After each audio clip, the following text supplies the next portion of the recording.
6월 2일 화요일 새벽 기도에 하나님 앞에 드립니다. 함께 기도할 지구촌의 미전도 종족은 중국에 살고 있는 윤우어 족속, 분우 족속이라 말하기 한자로 표기하면 분우이지만은 발음으로는 윤우어 족속이라. 지구촌에 22,000명 있게 되는데요. 고유 언어가 분우 언어를 쓰게 된다고 말합니다. 토속 신앙, 전통적인 민족 신앙을 갖고 있게 되고 그 안에 기독교인들은 찾아볼 수가 없다 말하게 됩니다. 야오족의 일부라 이렇게 중국에서는 분류한다 말하게 되는데 석궁과 소총을 사용하는 사냥꾼들, 그래서 야생생물이 이렇게 줄어들게 되면서 이제는 농사를 지어가게 되지만은 강한 민족 정체성과 문화적인 관습을 유지하며 자기 종족 안에서의 결혼 풍습을 지켜가고 있는 것을 보게 됩니다. 근데 또 안타까운 것은 성적 부도덕이 이렇게 만연하기도 하다 말하게 됩니다. 윤호 족속의 세계관에는 애니미즘적인 신앙관과 민속 신앙에 의하여서 이렇게 자기들을 이해하게 됩니다. 하늘의 태양과 달을 관장하는 그 신이 세상을 주관한다라고 말하게 되고 홍수에 관한 그러한 신화도 있게 되는 것을 보게 됩니다. 그들에게 복음을 전하려고 하는데 그것을 향하여서 받아들이지 못하게 되고 또 그들을 향하여서 사역하려고 하게 되는 사역자의 부족이 어려움을 더하고 있다 말하게 됩니다. 하나님께서 놀라운 은혜와 신비로운 개입을 통하여서 그들의 윤호족 개인과 가족들을 부르시고 구원할 수 있도록 위해서 기도해 주시고 그리스도의 진리를 전할 수 있는 전도자들이 많아질 수 있도록 위해서 기도해 주시기 바랍니다. 분우어로 아직 성경이 번역되는지를 확인할 수 없다라고 하는 얘기는 그들 안에 정착하여 살고 있는 그러한 선교사들이 없다라고 하는 것입니다. 온라인 오디오 성경이나 예수님의 영화나 그것을 그들의 말로 볼 수가 없게 되는데 오디오 설교 녹음은 그들에게 계속해서 전해지고 있다고 합니다. 중국의 윤우족, 분우족을 기억하시고 기도해 주시기 바랍니다. 이제 6월서부터 고린도전서의 말씀입니다. 1장 10절서부터 17절까지의 말씀. 형제들아, 내가 우리 주 예수 그리스도의 이름으로 너희를 권하노니 모두가 같은 말을 하고 너희 가운데 분쟁이 없이 같은 마음과 같은 뜻으로 온전히 합하라. 내 형제들아, 글로의 지편으로 너희에 대한 말이 내게 들리니 곧 너희 가운데 분쟁이 있다는 것이라. 내가 이것을 말하거니와 너희가 각각 이르되 나는 바울에게, 나는 아볼로에게, 나는 게바에게, 나는 그리스도에게 속한 자라 한다는 것이니 그리스도께서 어찌 나뉘었느냐? 바울이 너희를 위하여 십자가에 못 박혔으며 바울의 이름으로 너희가 세례를 받았느냐? 나는 그리스보와 가이오 외에는 너희 중 아무에게도 내가 세례를 베풀지 아니한 것을 감사하노니 이는 아무도 나의 이름으로 세례를 받았다 말하지 못하게 하려 함이라. 내가 또한 스데바나 집 사람에게 세례를 베풀었고 그 외에는 다른 누구에게 세례를 베풀었는지 알지 못하노라. 그리스도께서 나를 보내심은 세례를 베풀게 하려 하심이 아니요 오직 복음을 전하게 하려 하심이로되 말의 지혜로 하지 아니함은 그리스도의 십자가가 헛되지 않게 하려 함이라. 고린도 교회는 오늘날 우리의 신앙 속에서 세상 속에 살고 있는 믿음의 공동체가 어떻게 자기 정체성을 지켜나가며 빛이 되고 소금되는 그러한 삶을 살아가는가라고 하는 것을 보여주게 됩니다. 흔히 고린도 교회는 오늘 말씀에도 있는 것처럼 파벌이 많은 내적인 분열이 많게 되었던 것입니다. 무슨 파라고 하면서 파벌이 이렇게 많게 되죠. 그리고 또 한 가지 어려움이 있게 됩니다. 윤리적인 혼란이라고 하는 것입니다. 윤리적인 타락이라고 하는 것입니다. 근친상간이 그들 안에 있게 되었고 성적인 방종이 있게 되었고 그것이 결혼과 이혼을 쉽게 여기는 그러한 분위기가 되게 되었고 우상 숭배로 이어지게 되는 그러한 타락도 있게 되는 것을 보게 됩니다. 근데 바울은 이러한 일에 대하여서 상담가적인 실용적으로 해결하는 것도 중요하지만은 근원적인 이야기를 하게 되는 것입니다. 이건 다 복음의 오해에서 시작되게 되었고, 우리의 삶의 중심이 십자가에 못 박히신 예수 그리스도라고 하는 신학적인 렌즈를 가지고서 신앙의 공동체가 자기 정체성을 분명히 가져야 된다라고 하는 것을 반복하여서 강조하고 있는 것을 보게 됩니다. 사도행전 18장 말씀에 보게 되면은 사도 바울이 2차 선교 여행 중에서 고린도를 방문하게 됩니다. 바로 그 앞에 방문하게 되었던 것이 아테네였던 것이죠. 아레오바고에서 철학을 가지고서, 그리고 또한 바울이 갖고 있게 되었던 고유의 그러한 신앙적인 체험을 가지고서 철학적인 논쟁을 가지고서 아테네 사람들에게 복음을 전했다라고 말하게 되면은 18장 말씀에 보게 되면은 아주 전혀 반대되는 그러한 모습 속에서 원론적이고 원색적인 십자가 신학과 십자가의 그리스도의 그 복음을 가지고서 전하게 됩니다. 누구를 만났냐라고 하게 되면은 브리스길라와 아굴라 부부를 만나게 되었던 것입니다. 그리고 이미 그들을 통하여서, 아볼로를 통하여서 복음이 전해지게 되었던 그러한 고린도 교회에 이렇게 더욱더 굳건한 믿음의 이야기를 함께 나누게 되는 것입니다. 이 고린도서를 보게 되었을 때 네 가지 이 신앙적인 논쟁이 있게 되는 것을 보게 됩니다. 첫째로는 세속적 지혜입니다. 흔히 이 고린도 지역의 수사학, 철학이 그것을 가지고서 말로서 표현하게 되었던 수사학이 굉장히 발전하게 되었습니다. 그래서 말을 잘하는 사람들을 향하여서 당시에 부르게 되었던 관용어가 하나 있는데, 고린도인들처럼 말한다라고 하는 것입니다. 고린도인처럼 말한다라고 하는 얘기는 말 되게 잘해, 그럴듯해, 논리적이야 라고 하는 그러한 뜻을 담고 있다라고 말하게 되는 것입니다. 그런데 그러한 가치관이 교회 공동체 안에 들어오게 되어서 누가 더 말에 뛰어나다라고 하는 것이죠. 누가 더 논리적이다라고 하는 것이죠. 누가 더 그럴듯하게 나를 설득한다라고 말하게 됩니다. 그것이 바로 오늘 말씀에도 있게 되었던 것처럼 바울에게서, 아볼로에게서, 게바에게서 이 사람들 말고 나는 예수님이 전부야 라고 하는 그리스도파까지 이렇게 등장하게 되었다라고 하는 것입니다. 여러분, 흔히 그런 말 하지 않습니까? 태제가 있으면 안티태제가 있다 말하게 됩니다. 이 하나의 이론이 있게 되면 거기에 대하여서 반대되는 이론이 등장하게 되는 것처럼, 이러한 철학에 대한 가치관이 이 고린도 지역, 고린도 교회 안에 들어오게 되니까 그것과 반대되는 것이 뭐냐라고 하게 되면 극단적인 종말론입니다.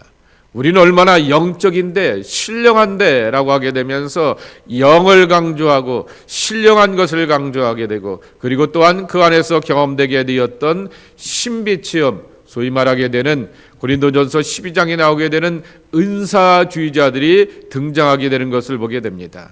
그러면서 온갖 신령한 이야기들을 쭉 하게 되는 것이죠. 그런데 이들에게는 영적인 오해가 있는 것을 보게 됩니다. 어떤 오해가 있냐라고 하게 되면은 임박한 종말론인 것입니다. 저것들 다 하나님이, 여기 저것들이라고 하는 것은 성적인 타락과 이 방황 가운데서 이렇게 결혼이나 또 가정이나 또한 이 우상 숭배하게 되었던 그들을 향하여서 하나님께서 조만간 주님께서 재림하셔서 다 심판하실 것이다 라고 하는 그러한 생각을 갖고 있는 사람들이 가득하게 되었던 것을 보게 됩니다.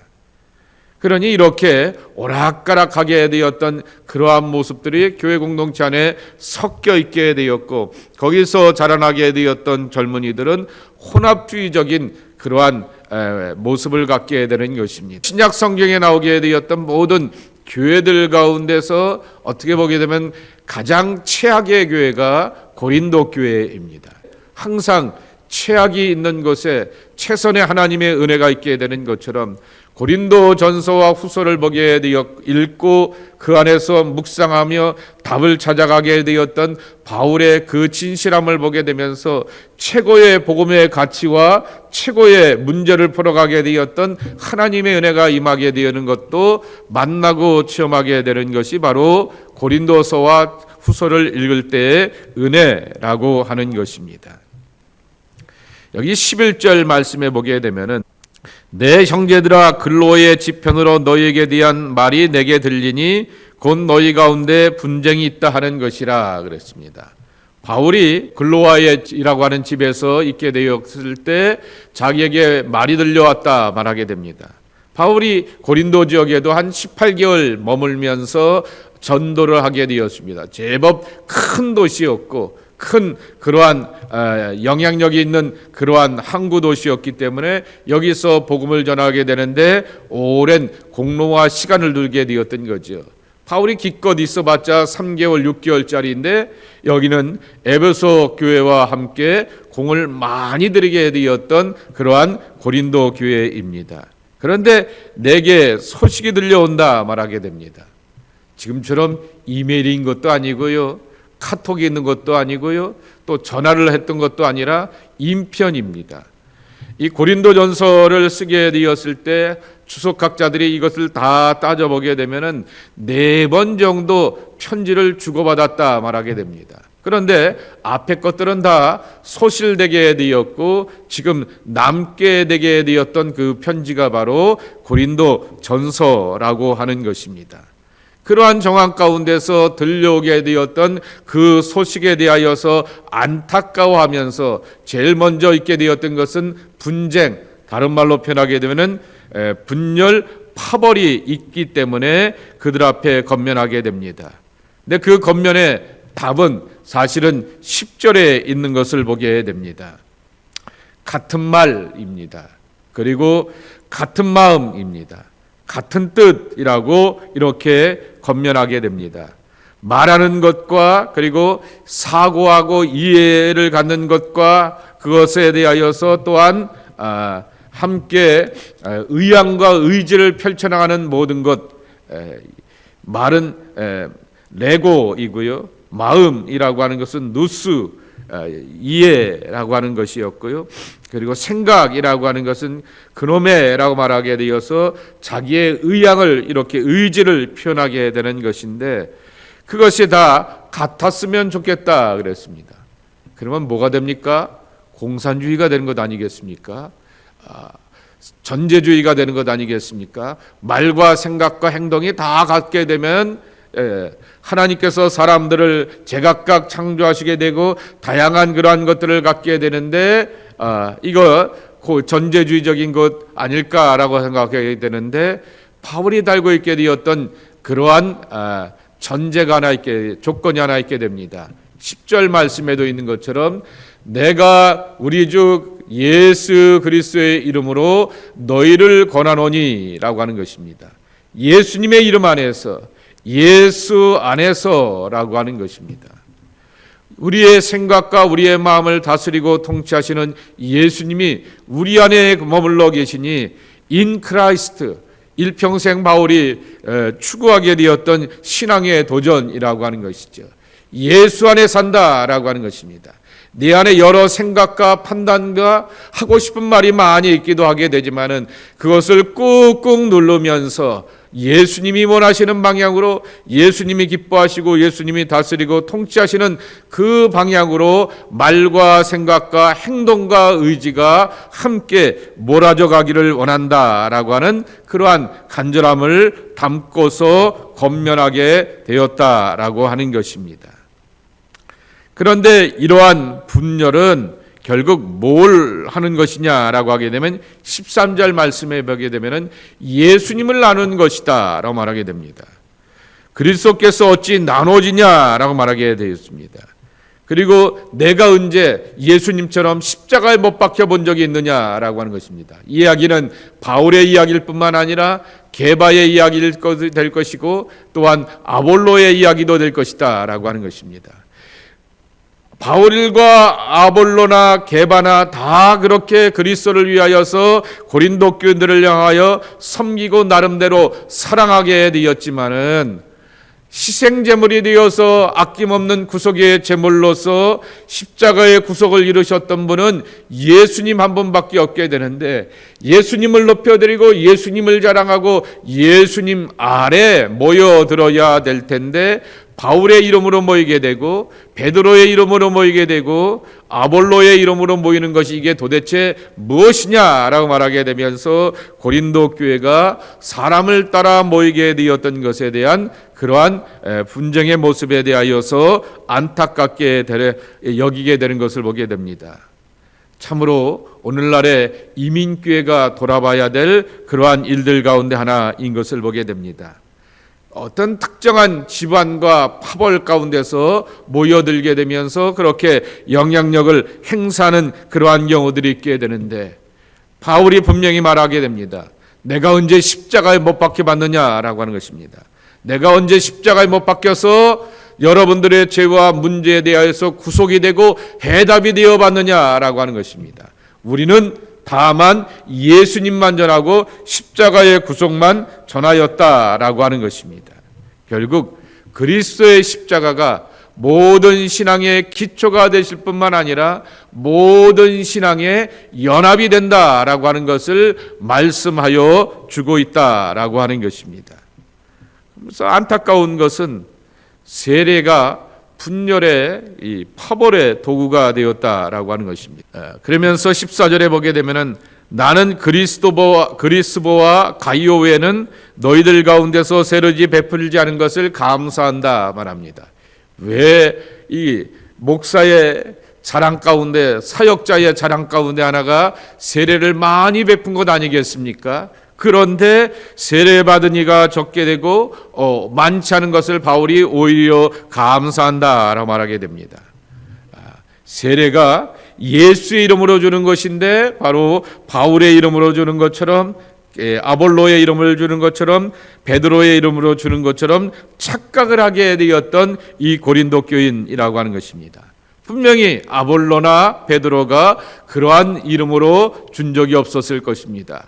그리스도의 이름으로 주었음에도 불구하고 이 세례가 분열의 원인이 되었다라고 하는 얘기는 자기 공로를 강조하게 되고 자기들의 사람들만을 강조하게 되었던 고린도 교회의 그러한 위험한 모습들을 지켜보게 되는 것입니다. 그러며 오늘의 말씀의 결론입니다. 우리 다시 한번 17절 읽어보실까요? 그리스도께서 나를 보내심은 세례를 베풀게 하려 하심이 아니요 오직 복음을 전하게 하려 하심이로되 말의 지혜로 하지 아니함은 그리스도의 십자가가 헛되지 않게 하려 함이라. 아멘. 실제로 여러분 고린도 후서에 보게 되면은 말로 전하지 않기를 원하고 오직 예수 그리스도의 십자가만을 전하기를 원한다라고 말하게 됩니다. 많은 사람들이 사도행전 17장에 나오게 되었던 사도 바울의 아레오바고의 철학적인 복음에 대하여서 굉장히 탁월하다라고 하는 이야기도 하게 되지만은 또 한편으로는 전도의 결실이 결코 많지 않다라고 하는 그러한 이야기도 함께 하게 됩니다.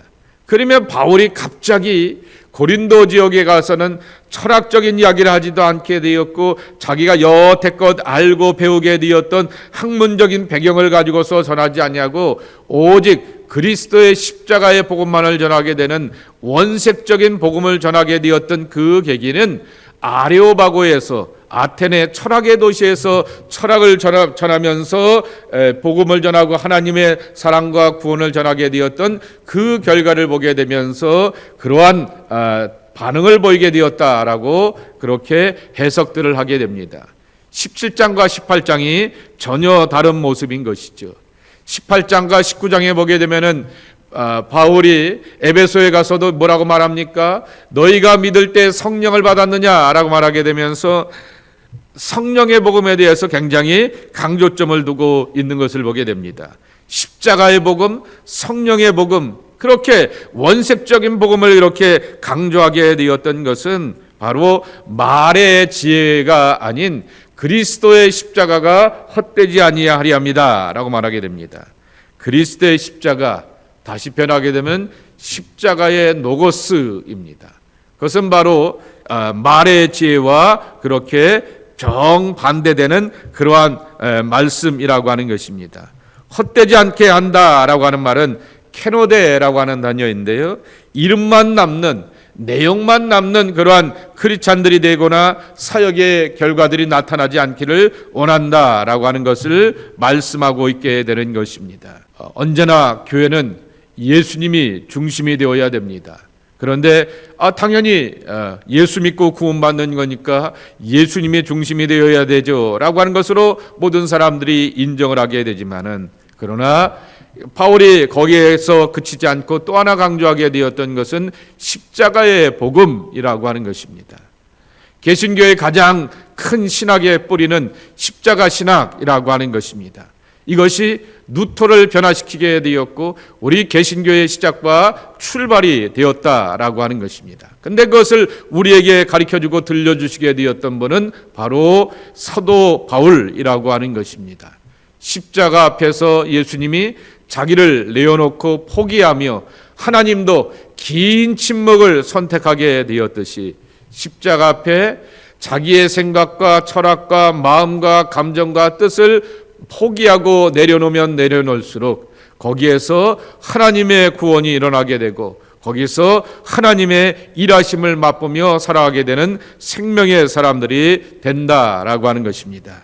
예수 그리스도의 십자가 우리의 자랑이요 평생 내가 짊어지고 감당해야 될 나의 영적 숙제인 것을 기억하게 되면서, 숙제는 날마다 풀어가야 되겠죠. 그것을 풀어가며 십자가 앞에 나의 생각을 내려놓게 되었을 때 나의 짐을 가볍게 하시고 마음을 가볍게 하시며 서로를 품고 사랑할 수 있도록 그러한 사랑의 마음을 더하여 주시게 되었던 십자가의 예수님의 구속의 은총과 사랑이 여러분의 심령과 삶을 지배하며 이끌어 가시는 귀한 축복과 은총이 함께 하시기를 주님의 이름으로 간절히 축복합니다. 하나님, 오늘도 십자가의 사람이 되어서 십자가를 자랑하기를 원하며 예수의 십자가 밑에 모여서 함께 기도하고 찬송하며 간구합니다. 우리의 신앙적인 성향과 기질이 다 다르게 되었고 여러 가지로 내가 판단하게 되었던 믿음의 판단과 내용도 제각각이기도 하지만은, 그럼에도 불구하고 예수의 십자가 앞에 나를 못 박고 날마다 예수님만 못 박는 게 아니라 나도 못 박히는 경험을 통하여서 나를 십자가에 못 박을 뿐만 아니라 나를 살리시는 하나님의 부활의 능력도 함께 맛보고 살아가기를 원하는 저희들 되기를 원합니다. 죽음이 있는 것에 생명이 있다. 이것이 바로 기독교 신앙의 위대한 원리인 것을 기억하게 되며 철저히 생각과 뜻과 마음과 감정을 죽음을 향하여서 선포하게 되었을 때 살리시는 하나님의 부활을 맛보며 살아가는 하나님의 구원의 백성들이 저희들 되게 하여 주시옵소서. 아버지 하나님, 교회의 교우들 가운데 간밤에 수술을 받게 되었던 성도도 있습니다. 회복의 은혜로 함께하여 주시옵시고 온전케 하여 주시어서 그리스도의 사랑 가운데서 강건함을 되찾아가는 하나님의 귀한 아들이 되게 하여 주옵소서. 이 아침에도 주님 앞에 나와 이 고린도의 말씀을 통하여서 하나씩 주님 앞에 가까이 나아가기를 원합니다. 깨닫게 하여 주시옵시고 보게 하여 주시옵시고 누리게 하여 주시어서 예수님의 깊고 놀라운 사랑을 만나는 저희 모두가 되게 하여 주옵소서. 날마다 우리를 십자가 앞으로 초대하여 주시는 예수님의 이름으로 간절히 축복하며 기도함나이다. 아멘.